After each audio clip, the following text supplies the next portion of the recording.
Hey there, NASCAR fans. Have you got your copy of the latest edition of NASCAR Pole Position Print Magazine? If not, there's no better time than now to subscribe at polepositionmag.com. NASCAR Pole Position is the only print magazine covering NASCAR. Officially licensed by NASCAR, NASCAR Pole Position Magazine is published throughout the NASCAR season, and each edition is an instant collector's item, packed with great feature stories and photography. The magazine is even mailed to you in a poly bag for those who love to collect NASCAR memorabilia. At polepositionmag.com, you can even find past issues available to purchase. Get your subscription to NASCAR Pole Position and get great NASCAR content delivered straight to your mailbox throughout the season. Learn more at polepositionmag.com. That's polepositionmag.com. Eric Estep here. One of my favorite parts of being a NASCAR fan is collecting diecasts. It's how I got my start on YouTube, actually. To me, a room is not complete until it features shelves of NASCAR diecast cars. It's as good a time as ever to continue your collection or begin an all-new one by pre-ordering your favorite driver's 2022 Next Gen diecast at lionelracing.com or at any authorized Lionel retailer. Lionel is the official diecast of NASCAR, and don't miss Lionel Racing's NASCAR Authentics diecasts at a Walmart or Target near you. Not only is Lionel the official diecast of NASCAR, but they're also official supporters of the Out of the Groove podcast network. So what are you waiting for? Head to lionelracing.com to order your favorite driver's 2022 diecast.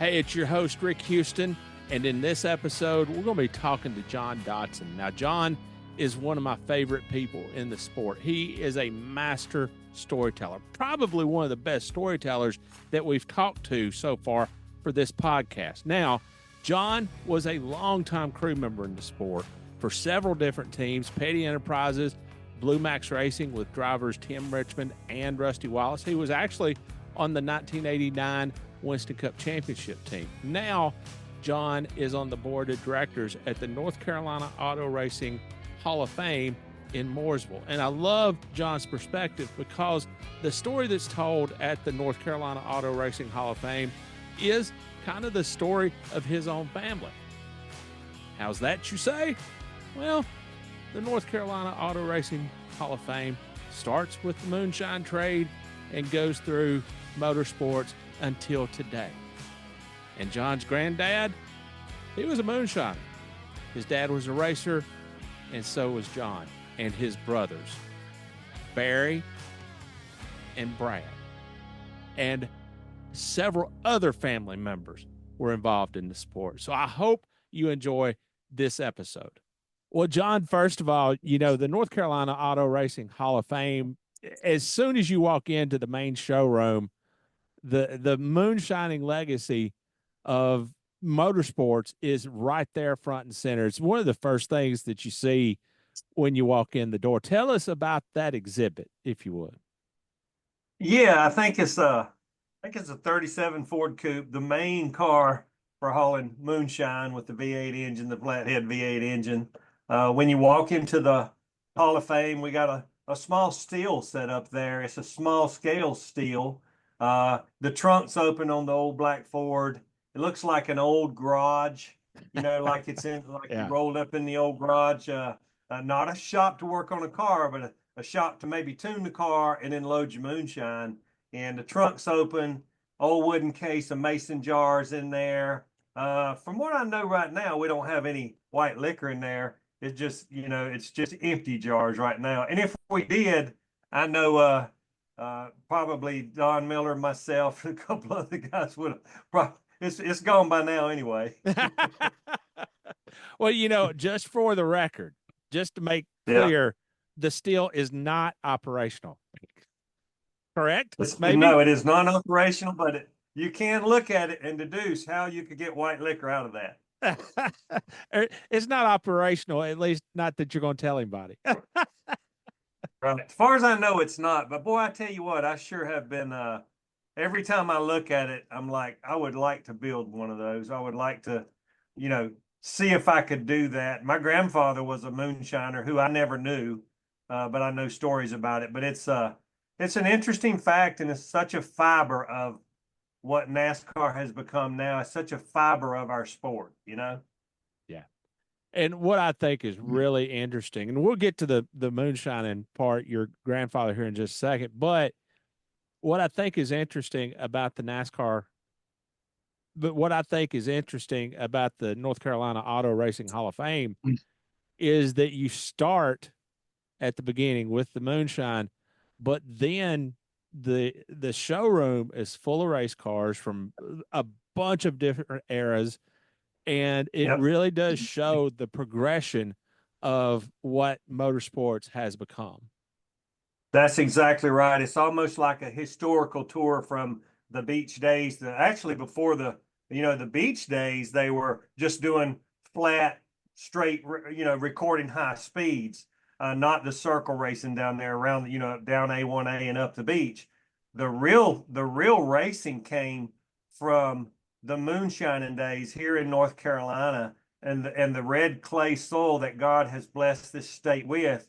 It might grow some corn and tobacco, but when they plowed out and put the moonshine cars out there against each other, it made beautiful racetracks. And in the museum, it starts from the moonshining days. And what's moonshine got to do with it? Well, these guys, my car's faster than yours. And that's when racing started. Well, let's just go out here and prove it, And we did it on the old race tracks and the dirt tracks, and which evolved. And it just shows the evolution as you go through. You'll see convertible racing. You'll see another old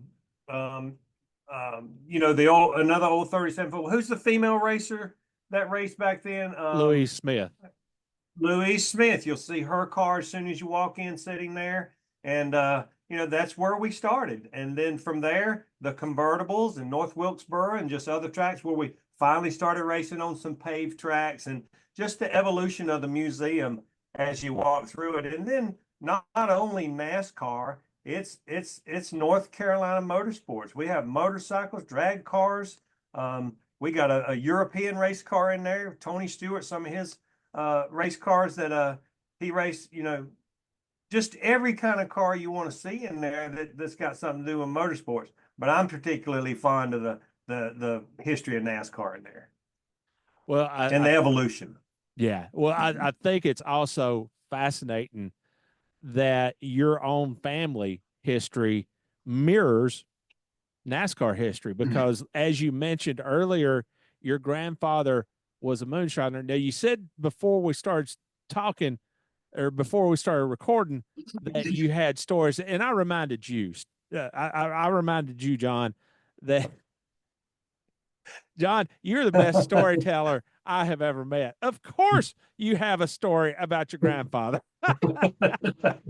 Well, I appreciate that. I don't think of myself as a storyteller, but I remember a lot, and I remember things that my dad told me, and it's fascinating to me. The first time you meet Richard Petty, it's just like, where were you the day Elvis died? You remember those things. But yeah, my grandfather was a moonshiner. My daddy lived on over there near the Dan River in Walnut Coves, where they grew up in Stokes County, North Carolina. So Stokes, Wilkes, Surrey, that little chain right through there, big time moonshining area. And I remember my dad, I asked him one day, there's an old golf course and there's a dam on the Dan River. And one of my grandfathers was the keeper of the dam down there. And I asked my dad, I said, did anybody make liquor down that road?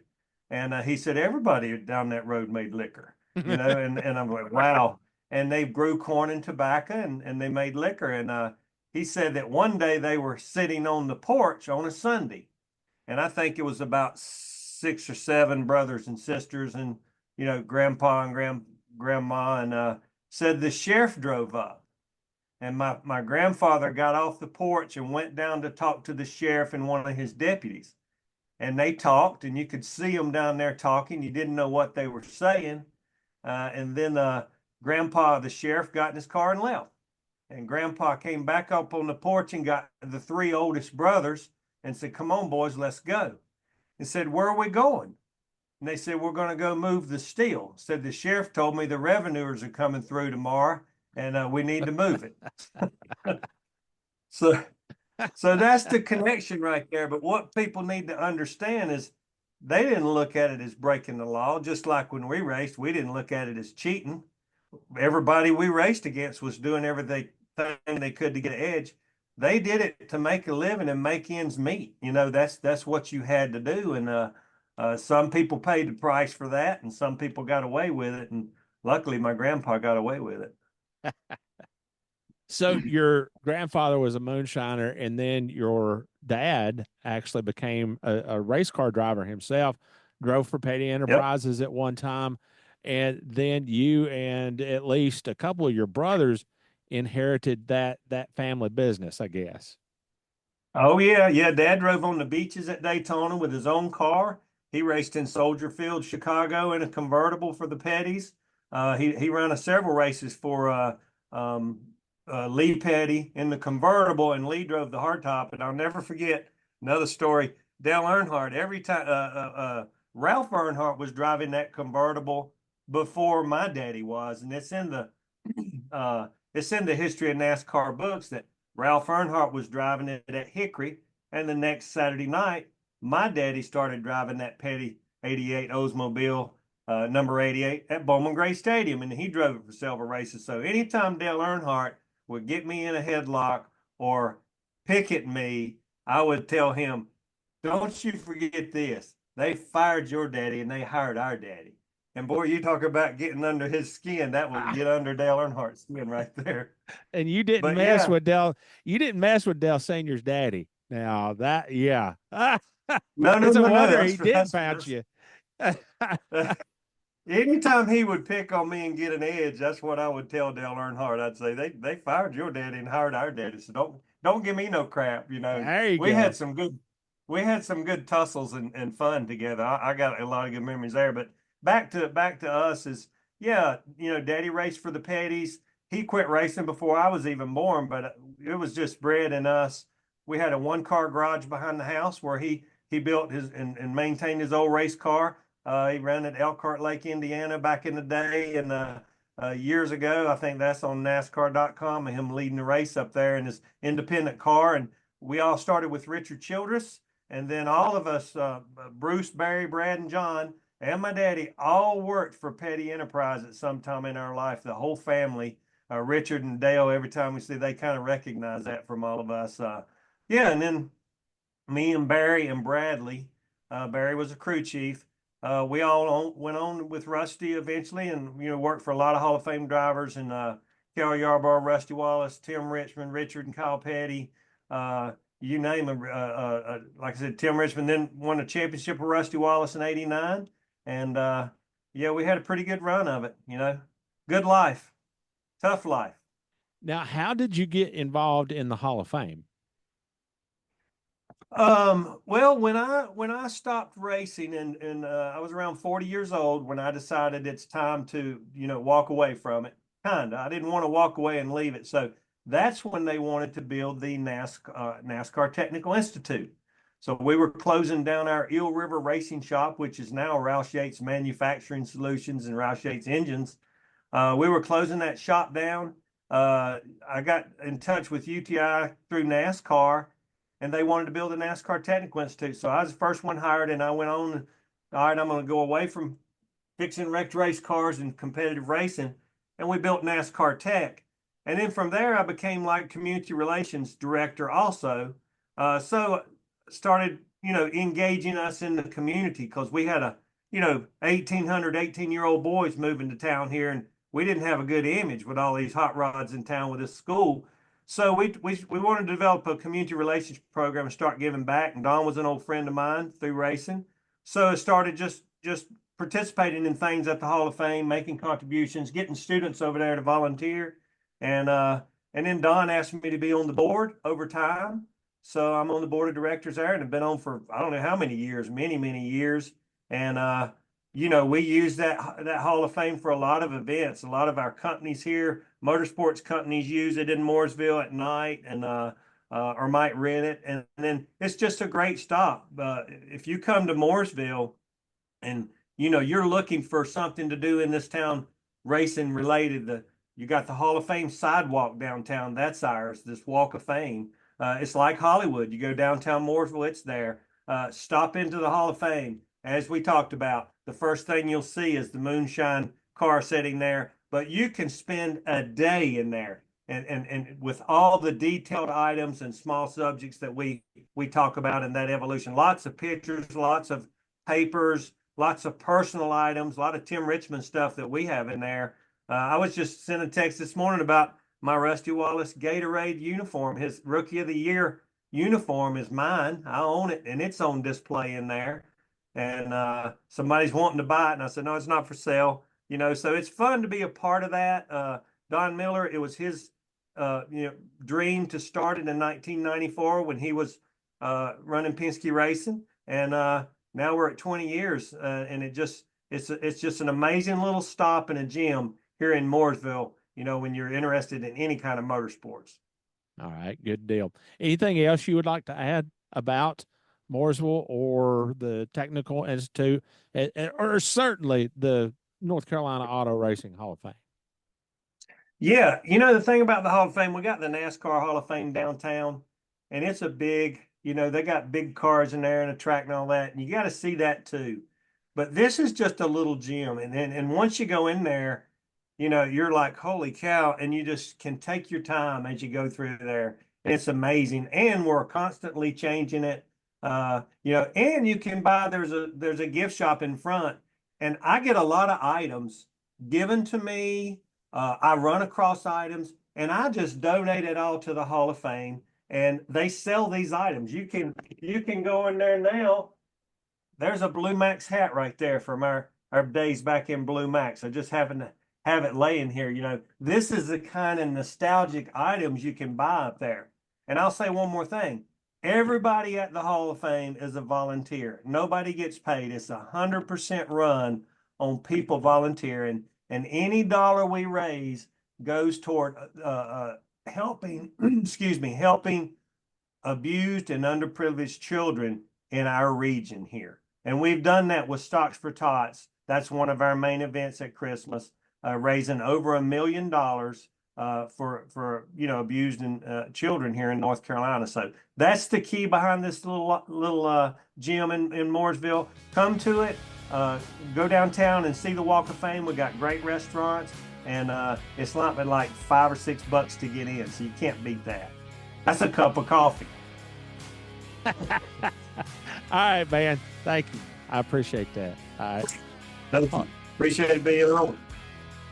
Hey, was I telling a fib about John Dodson being a storyteller? No, I wasn't.